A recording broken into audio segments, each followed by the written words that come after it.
എല്ലാവർക്കും നമസ്കാരം. അപ്പൊ നമുക്ക് ലഞ്ച് കഴിക്കാൻ സമയമായി. ലഞ്ച് വിളമ്പുവാണേ. അയല വറുത്തതുണ്ട്, കരിമീൻ പൊരിച്ചതുണ്ട്. നമുക്ക് അയലേ ഇല്ല, കരിമീൻ പൊരിച്ചതും ഇല്ല. പിന്നെ എന്താണ് നമുക്കുള്ളത്?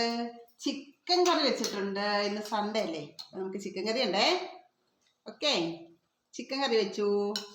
പിന്നെ എന്തുവാ, ക്യാബേജ് തോരനുണ്ട് കേട്ടോ. ക്യാബേജ് തോരൻ.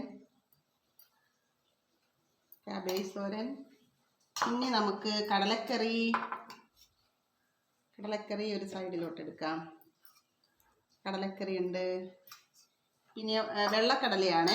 പിന്നെ ഉള്ളത് നമുക്ക് ഒഴിച്ചു കൂട്ടാൻ മോരുണ്ട് കേട്ടോ. മോര് ഒഴിച്ചു കൊടുക്കാം. അപ്പം ഇത്രയാണ് ഇന്നത്തെ ലഞ്ച്. എല്ലാവരും വരൂ.